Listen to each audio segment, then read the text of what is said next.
Hello, and welcome to this episode of the Sticky Note Marketing Show. I am your host, Mary Czarnecki, and today I am talking to Jason Brown, an executive coach, and we are going to be digging into a very exciting topic. If you are someone who has wondered about the value of coaching for yourself or for your team, if you are trying to understand how to choose a coach and really see the difference between what kind of coaching is going to be right for you, and in the age of AI, the benefits that unique coaching styles can bring to you and your team, this is going to be the episode for you. So I'm so excited you're here, Jason. Thanks so much for joining us on the Sticky Note Marketing Show. It is a pleasure. I'm very glad you invited me to do this, Mary. Absolutely. I'm excited to dig into some of the nuggets that you've got to share with us today. But before we do, I know there are some people who are probably intentionally listening or watching to this episode specifically because they already know you and they already know you're going to be sharing some gold nuggets with us today. But I know there are some people meeting you for the first time. So for those who don't know you already, would you mind just giving us an intro to what it is you do and the problems you help people solve? Yes, I'm an executive coach. One of my colleagues, they have their slogan is executive coach for everyone. And I haven't yet adopted that, but I really like that. So that's what I do. I work with an organization called Novus Global, and Novus has been around for a while now, and it's a fantastic organization to be a part of. I fell into coaching, I think, because honestly, I think I've been coaching people ever since I was about 22 years old. Not sure how good I was at it at the time, but over the years, a lot of what I've done is leadership development, growth. I spent a ton of time working in the nonprofit world.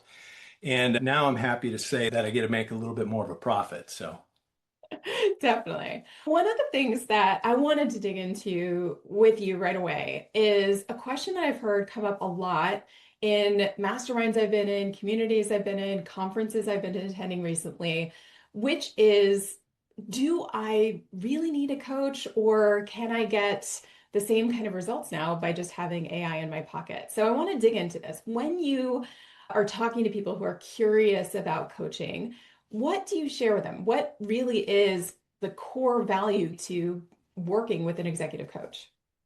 yeah, I think it's a great question. And first of all, I've been fiddling around with how to replace myself with AI as well, because I've been a little bit concerned. So I've been doing some work with AI and asking some of the questions that people ask related to coaching. I think there's two things that I would say. First of all, there's something about making commitments to another human being. So I don't know how to quantify that. And AI can say, hey, here's maybe what you should do, or here's how you should go about it. But to be able to make an out loud commitment where another human being is going to hear it and another human being is going to follow up with you, that's something I'm not entirely sure how to replace whatever it is that transpires in that moment. The other thing I found out, and this maybe is something that's a little bit unique to Novus Global Coaching, a lot of executive coaching is meant you have to maintain complete neutrality. And one thing, any coach is listening to that, I don't want anyone to hear that that's bad. That's great. It is a way of coaching. It's been very successful. What we do within Novus Global is we are looking for strategic ways to disrupt our clients. And I think one of the things that's very difficult, at least at the moment, to get AI to do on the spot is to, when your clients are moving into a story, suddenly say, you know what? I'm not buying your story. Most of the AI I've encountered up to this point is very eager to buy my story and to keep rolling with my story. Who knows? Maybe they'll be able to figure out something a little bit later. But that is not something that I think is able to be replicated because you have to give AI all the right inputs in order to get the right outputs right now. And being able to spot in the life of a client, you know what? I think there's something that's operating underneath the surface here. And I'm going to just name what it is that I'm seeing. And it's kind of running their life. That's something that I think a human coach is able to do.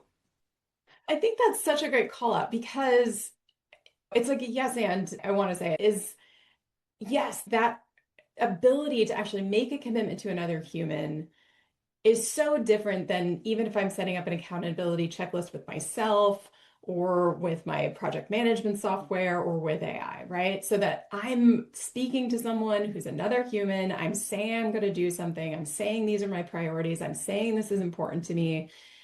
I think it's such a good call out for you to highlight the fact that there's something distinctly powerful about that human to human connection that can really only exist when you're working with a human coach.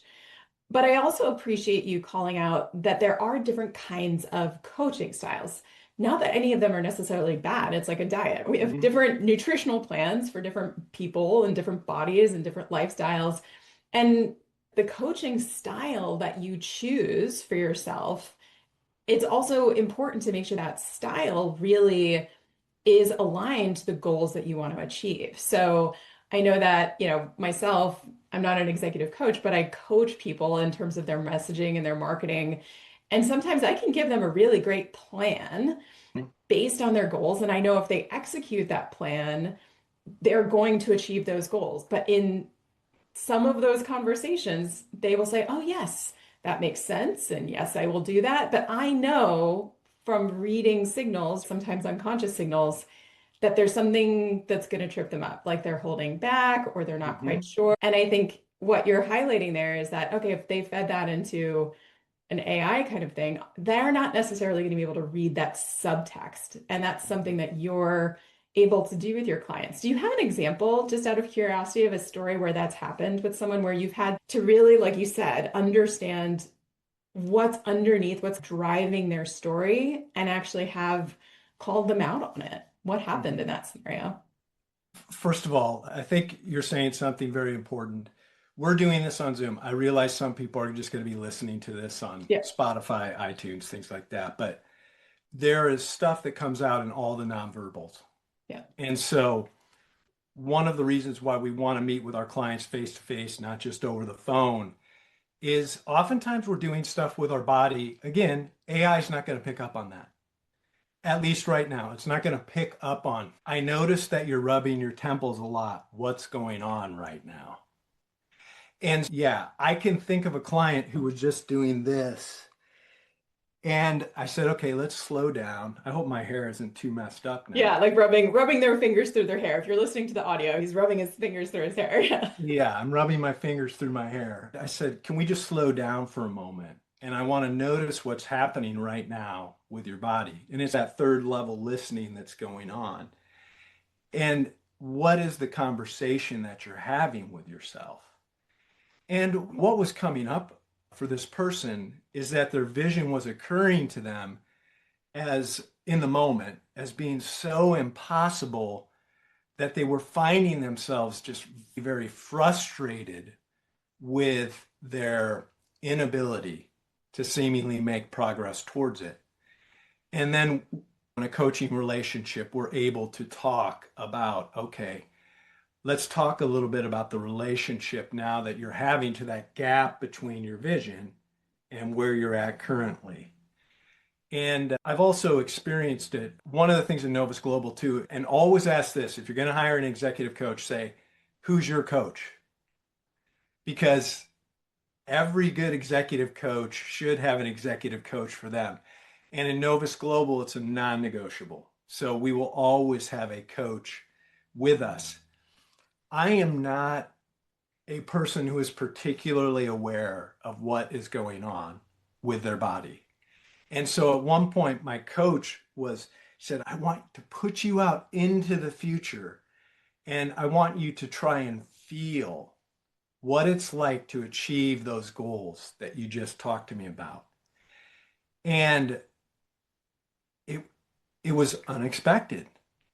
I was able to get out there and I was able to like just imagine myself, you know what? That's true about my life now. This is happening. And it created joy, it created peace, these sorts of things. Those are a couple of the ways that I think about paying attention to the body. And also, I will say, Mary, one of the reasons why I went with Novus Global, this process has been so disruptive to me. And there have been times that I have related to that in, let's say, less resourceful ways. And there are other times when I thought, you know what? This is exactly what I need in order to grow as a human being. Specifically, one of the people who was coaching me said, and this is embarrassing to admit out loud to the world, but he said, "You occur to me as arrogant." And you want to talk about one of the top 5 words that I never once said about me. And oh, it just turned me inside out, upside down. And then when I went back to the coaching process, the same coach said, "Hey, what do you want to do with that? Let's not talk about whether that was right or wrong, whether it was true or not true. Let's talk about what do you want to do with what happened inside you? What do you want to do with that feedback?" And he moved it to a place of action. And I did find out that most people do not find me arrogant. So I suppose that was good news. However, they did talk to me about sometimes how I come off as being perhaps a little overly self-confident. And then I was able to say, what are the things that I do that give you that sense, and begin to work on them. And that's probably like that moment of terror and excitement that so many of us have probably had, right? Where we have this now information, but then the question is, what do I do with this information? And I think you bring up something really important, which is when we get that kind of information and we are alone in getting that information, right? So we get feedback during a 360 review, or we're working with the team and we get some feedback from someone either we are managing or that we are being managed by. So many people, professionals, entrepreneurs, founders, right, receive that kind of information and they're alone, right? Mhm. They are now the owners of that information and they have to decide what to do with it by themselves. And I think that for me has been the power of, in my experience working with a coach, is that, oh, that kind of terror and opportunity moment of I now have information. I did not intentionally come off that way, or I wasn't even aware previously of coming off that way or operating in that way, or that my messaging was landing that way, or that this was the perception I was putting out there. But now I have that information. What do I do with Mhm. it? And I think the power of being able to have someone to help you then create that path forward for me has been like a huge impact of coaching. Because when I was doing that without someone, it almost falls, at least for me in the past, more into that paralysis of what if I do something that makes it worse, right? Yeah. So I want to fix this, but I don't want to do something that's going to send me down the wrong path. When you're working with your clients, I know you have some very distinctive things that make your approach and the way you're working with your clients extremely powerful and also very different. You have some unique differences to the way that you're working with people. So when you're helping people in that way, being there with them in those moments, what would you say are some of the unique things that you do differently than maybe other coaches? I want to comment on what do you do with that feedback. I know one of the things I used to do right away is I was on the search for whether that feedback was right or wrong. Yeah. What I found out is that's not even worth spending 5 minutes on. That it's more about, like you said, what are you going to do with that feedback? How are you going to, what's going to be your response? When I'm working with the clients and thinking about, okay, what makes the work that we do with Novus Global unique? We kind of have this idea of a performance pyramid. And at the bottom of that pyramid is low performance. And the question that you're asking when you're in that mode is, what do I need to do to get by? Above that's performance, and that's just how can I be good at this? Above that is high performance. And a lot of us probably listening to this are high performance, and we're asking the question, how can I be the best at that? And we're interested in a different question. And so our founder coined a term, meta performance. And it's what happens when you become the best in whatever context you're in. We always know that there's somebody better out there, but let's say in a small business or within our own frame of reference, we become the best. What's next? And we've coined a term called meta performance. And meta performance is about asking a new and different question. It's not about how can I be the best. It's wondering, what am I capable of? And then if you want to take it a step further, not just what am I capable of, it's asking, what are we capable of? And I would say when you find human beings in the wild in general, most of us are capable of much more than we thought we were. And the teams that we lead, or the teams that we're on, or the businesses that we lead are capable of much more than we thought they were as well. And what we want to do initially is create space for individuals and for organizations to have fun answering that question. So, not to treat like strategic planning or visioning as this deathly serious task and, oh my goodness, what if we don't get it right? What if we select the wrong things? We think that this way of going about things, saying, what might we be capable of? And allowing that question to lead to vision is something that is enjoyable. I'm not saying it's necessarily easy, but it's a really fun question to answer. I'm curious. So I can imagine the scenario where, like you said, a lot of the people listening to this, I'm guessing you guys listening and watching to this, a lot of you are high performers. You've set goals for yourself over time. You've said, okay, how can I get better? How can I be the best? But in what you're saying, Jason, I'm also hearing you say that sometimes then your measure of what best is or what great is or what my goals are might be too low based on just the context I'm in, that you could actually achieve even more if you allowed yourself to dream, if you allowed yourself to have fun thinking about that dream. When you're working with people, what's one thing? So, for example, the folks listening to this today, if they've said, I've set goals in the past, I've felt like Yeah. that, I've set stretch goals, what's one thing that they could do to test and see if they've gone far enough, right? Yeah. If they've really asked, have you really thought about what you're really truly capable of, or is that kind of artificially low? Here's a tool that we use, and hopefully this is a good answer to the question. Is Yeah. we use a tool called the intuitive sense. And again, I'll use that phrase when you find human beings out in the wild. There's typically a circle, and it's intuitive, and it circumscribes each one of our lives. We don't even know it's there, but it's there. And so if you plot something right in the middle, you say, okay, that's what's most possible. You and I can think about hopefully brush our teeth today. It's just going to happen. As you move towards the outside, it's less possible. But you probably know the pathway to get there. So you could think about, hey, I want to run a marathon, something like that. It's less possible. You're going to have to probably adjust certain things in your life in order to do that. But the roadmap's already there. You can get on Chat GPT and find it. What we're curious about is when you burst out of that circle and you move out into this zone, into areas that occur to you maybe initially as impossible. And so you might not say it out loud. Maybe it's in here or here, and you're not going to say it out loud because it feels impossible. And once you start to say it out loud, you start to put yourself on the hook.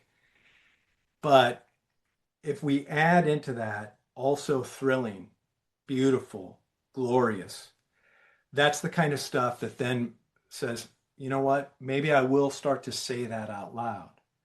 So when we're working with a client or we're working with an organization, we're going to help them move from here to out here. You don't need a coach for this. What you need a coach is for this. Now, when I do have a few clients that come to mind here. So I was talking with somebody. This is a guy who goal planner, whatever. And I said, okay, dream with me. And he's sure, love to do that. And he described this vision of this business he would love to run, like who he would even hire, what it would be doing. And he said, I really think, what I want to do is I want to be able to do that 10 years from now. And so I said to him, let's just say Joe's his name. I said, Joe, where would you put that on this? And he thought for a minute and he goes, oh, 10 years from now? And he just put an X almost right in the center.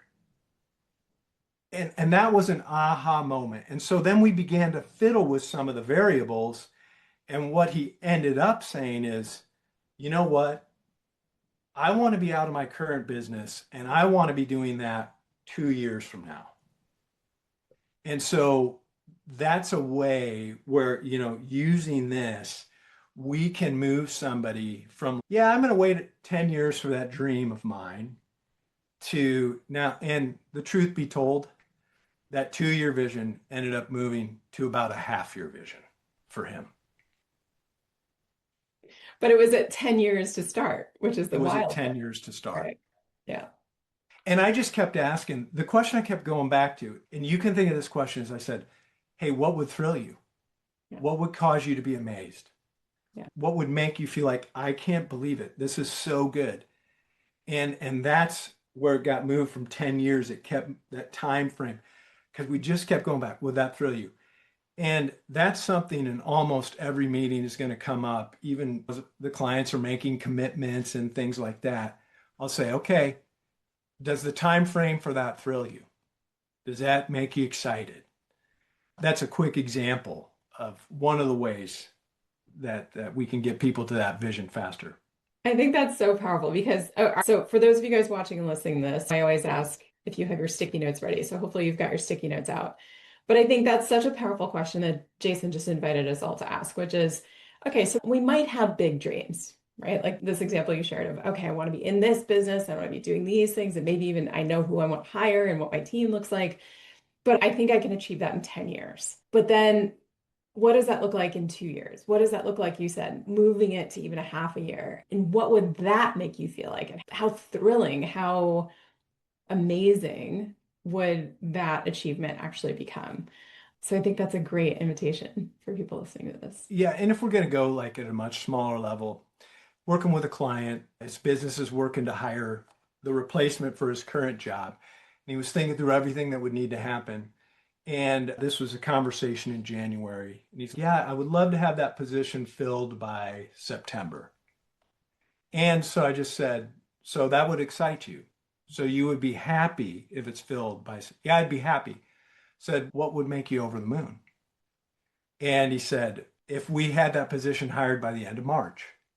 And so I said, all right, great. Let's fiddle around with that. And then what happens is you start to reinvent. It's a process of now you get into that creative space because you could see the roadmap to like September. You can't see the roadmap to the end of March. And so there's something in you now that is just that creative spark that is cropping up and saying, okay, if I'm going to get this done by the end of March and I'm not going to work 80 hours a week, how might that happen? And it was, my clients do all the work. So that's a funny thing. It's like they pay me to do this, but all it was me asking some questions. And then he was able to come up, what if I did this? Or maybe I do this, maybe I do that. And again, the classic coach question at the end of that, are there any commitments you would like to make? And sure enough, boom. So that's a little smaller, maybe more day-to-day version of that. No, but I think that makes a lot of sense because I know you downplay, Jason, the power that you bring to the work that you do with your clients. So I just have to acknowledge that. But it is that they're doing the work, right? But you're the catalyst that makes that happen. And I think that's the power and what you're sharing with us is that it's not just about having the steps, right? Like you said, you can have the steps, you can have the roadmap, you can look at examples of who's done the things that you say that you want to do before and what did they do, right? You can model their success. But it's never going to look exactly the way that we plan for. There are always going to be hiccups, and there's always going to That's right. be those moments where having made a commitment to another human like your coach is going to be the difference between you saying, maybe I'll go back, or maybe I'll wait, or maybe I'll put that off, or, oh, this is the other priority. Or so that power is important to recognize, right? That idea of it's not just about having the roadmap, it's about making sure we know how to adapt when the plan doesn't go to plan. Mm-hmm. And also being asked to push ourselves to ask some of those deeper questions, ask the right question at the right time. And that's what I'm hearing as one of those key differentiators. So if someone's thinking about working with a coach, those are some of the things they should be making sure that the person that they select to work with is able to bring to that relationship. Couldn't agree more. Amazing. Jason, I really appreciate you making this invitation to our audience here and sharing your gold nuggets, your advice with us here today. Is there anything that you would share as a parting thought to someone who's listening to this episode who's saying, huh, interesting, I might actually be ready for coaching? How does someone really know whether it's the time for them or not? What would you say to them? Yeah, the first thing I'd say is when I think about my ideal client, and here's a little something, is I think anybody who has a complaint. So, yes, that's a cheesy way of acknowledging that anybody could be a client. But when you think about a complaint, latent in that complaint often is vision. It's something that you want to see different. And it may be something you want to see different in the world. It may be something you want to see different in yourself. And so, one of the things I just want to encourage anyone to pay attention to is what are those things that they're chronically complaining about? And might that be something that you switch on its head and say, maybe I should do something about that. Maybe I should do something about that. The other thing I would say is the majority of the clients that I work with are pretty happy. Life is going pretty well. However, in the course of conversation, they're the type of people that do wonder, what might I be capable of, or what might we be capable of? And one of the things I want to stress is that high performance mindset of, I got to go more, I got to work harder, I got to put more hours, I got to do more, a lot of have tos, a lot of shoulds, a lot of needs. That doesn't work in the meta performance space. That's one of the ways that you reinvent. So if you're tired of high performance, if you want to give that game up and you want to explore what you're capable of, and maybe, just maybe, you're capable of more with greater happiness in the same amount of time or even less than you're working now, I would love to spend some time with you. Amazing. I know there are going to be light bulbs going off for people, and we'll include Jason's links and how to get in touch with him. But if someone was going to go to one place to connect to you, learn more about what you do, Jason, what would you say is the best place to go? Yeah, hopefully this is the easiest. So I'm going to assume most of us do the Google thing. Go Jason Brown, Novus Global. So Jason Brown, Novus Global. And two things are going to pop up right away. One is my LinkedIn, and you can connect to me there. The other is my coaching profile at Novus Global, and you can connect to me there. So Amazing. Jason Brown, Novus Global. Perfect. So wherever you're watching or listening to this episode, you're going to have Jason's links down below, as well as more information about how to get in touch. Thank you, Jason, so much for spending time with us here on the Sticky Note Marketing Show. It's been a pleasure having you as our guest expert today. Thanks, Mary. Really appreciate it. Have a great weekend. Thank you. And for all of you guys watching and listening, thank you for being part of the Sticky Note marketing community. If there is a topic that you want to hear about, drop in the comments. If you have a question for Jason or a comment about what we shared today, let us know in the comments as well. And make sure that you are liking and subscribing so you're notified about the next guest expert coming to Sticky Note Marketing. And I will see you on the next episode. Cheers. Cheers.